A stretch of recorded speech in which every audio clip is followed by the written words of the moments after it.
गाईचे कसं रानसुटी झालेल्या वडील गाई चारत आहे, उन्हाळा आहे, आता गोळीवर गाई खात आहेत. पूर शेतात आहे, रानसुटी झालेलं आहे बघा. चौकड आहे, तिकडे गोटा आहे, वर आभाळ आलेलं ऊन वाढत आहे. उन्हाच्या तापमानाचं प्रमाण जास्त वाढत आहे. आता मार्च संपला, गुढीपाडवा शुभ मुहूर्त होऊन गेला. आता चैत्र महिना चालू आहे, अतिशय ऊन आहे कडाक्याचं. आता दिवसभर चारा वाळल्यामुळे जनावरे गुरेढोरे जे आपण म्हणतो रानावनानं जंगलानं भटकंती करतात. आता ही गोळीवर तुरीची गोळी आहे, इकडे सोयाबीनची गोळी झाकून ठेवलेली आहे. तर हे गाया चरत आहेत. तर दैनंदिन पशुपालन करत असताना देशी गाईचं असं असतं, देशी गाईला बांधायची गरज नसते. कितीही उन्हामध्ये तापमानामध्ये कोणत्याही ह्याच्यामध्ये चरतात, खातात, राहतात. उष्णता सोसते, कमी चारा लागतो, कमी पाणी लागतं, कमी हे होतं आणि खूप हे वासरं पण असे असतात आणि दूध पण देतात. देशी गाईचा एकमेवच फायदा हे आहे, कसल्याही बी परिस्थितीमध्ये ह्या गाई टिकतात. कसल्याही परिस्थितीमध्ये हे गाई जगू शकतात, तग धरू शकतात, आजारी पडत नाही. विशेष म्हणजे ह्या गाईचं वैशिष्ट्य आणि काही खातात चारा वाळला.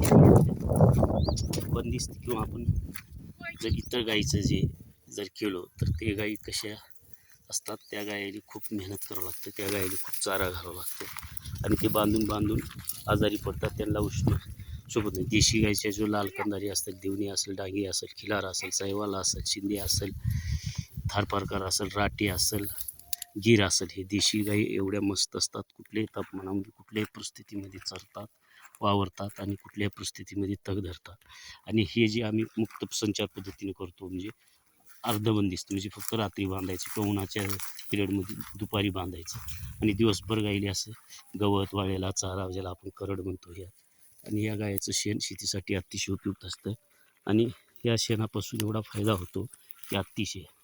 आता हे आमचं इकडे जे दिसू लागले हे आता हे असं हे आहे, तिकडे ते भावाचं चुलत भावाचं हिरवं आहे थोडं, पण हे अशी गुळी कडबा बिस्कट काडी खाऊन जगतात. काही कसं किती छानपैकी खात आहेत बघा.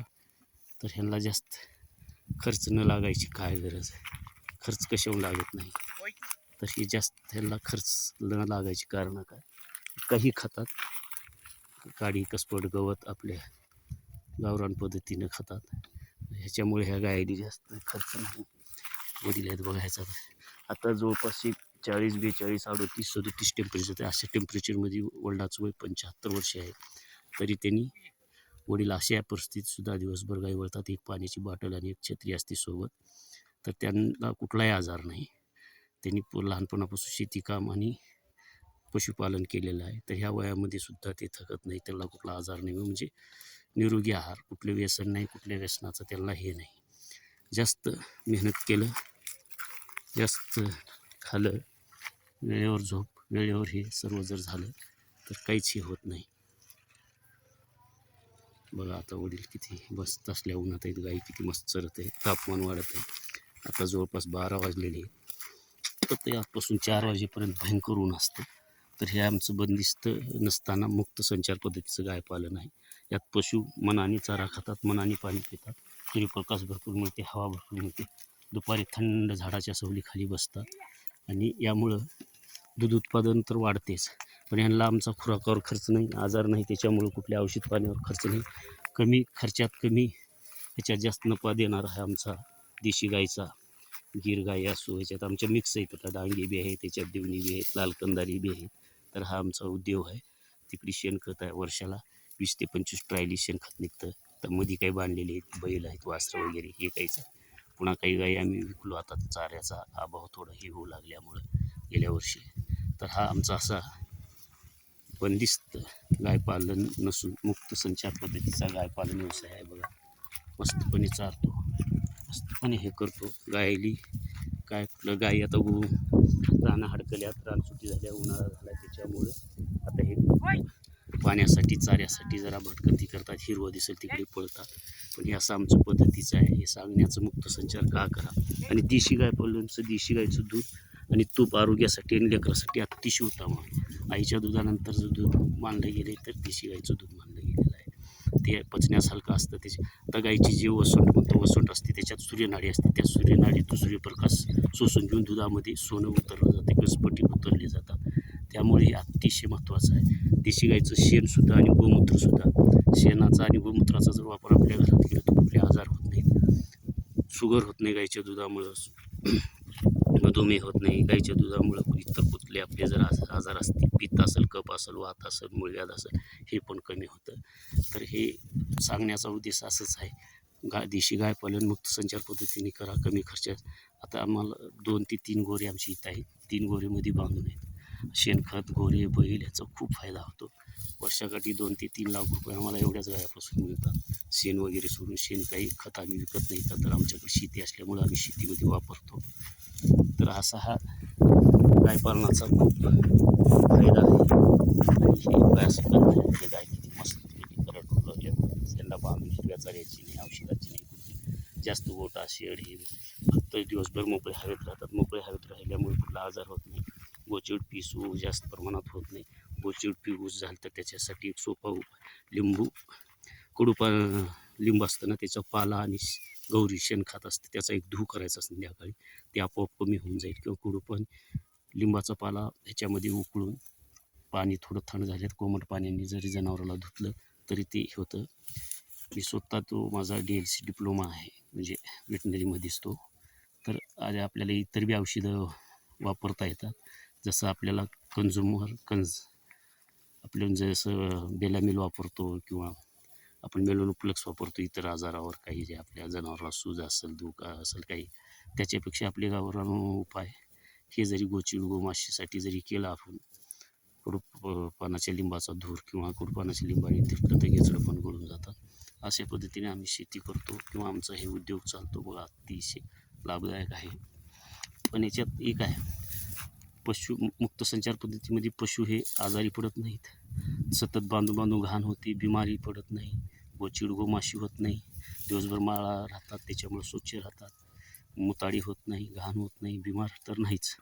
पण जनावरांना खूप हे बी करावं लागत नाही, स्वच्छ राहतात, आनंदी राहतात.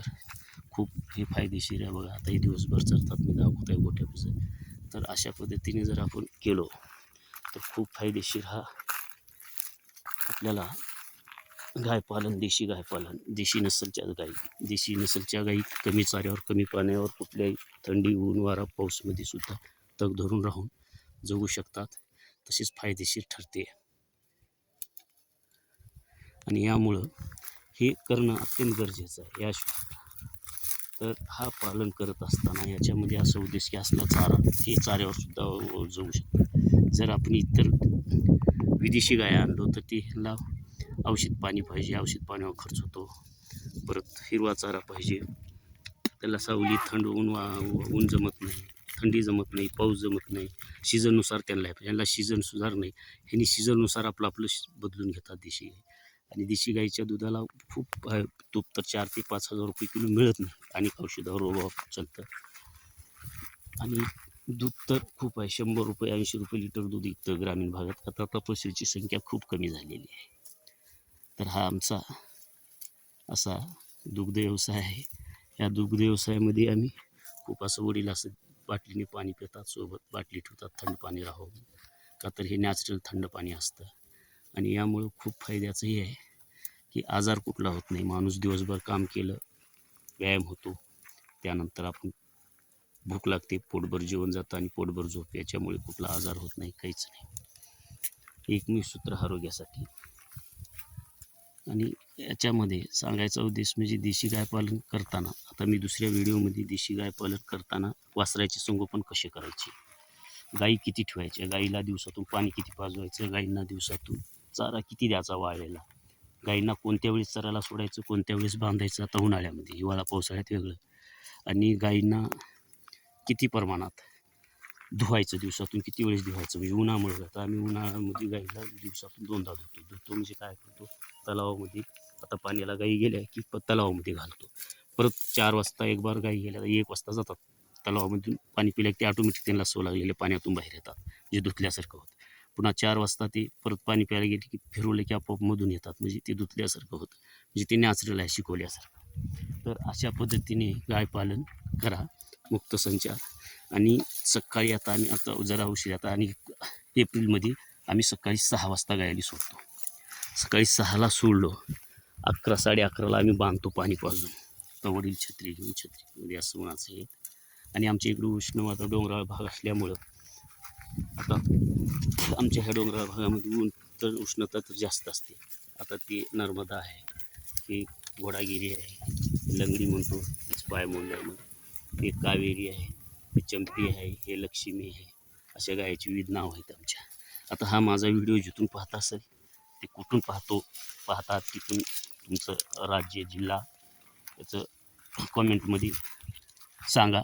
आणि तुम्हाला हा आता पुढच्या व्हिडिओमध्ये आता गायीचं संगोपन, मुक्त संचार पद्धत, गायीला औषध पाणी कसं द्यायचं, निरोगी कसं ठेवायचं, वासराचं संगोपन काय करायचं, दूध वाढविण्यासाठी कोणते खाद्य द्यायचे, हरभरा, गहू, चुना, गूळ, बाजरी, मका, कडधान्य ज्यांना मोड फुटलेली कशी वापरायची, हिरवा चारा किती द्यायचा, याबद्दल माहिती पुढील व्हिडिओजमध्ये सांगणार आहे.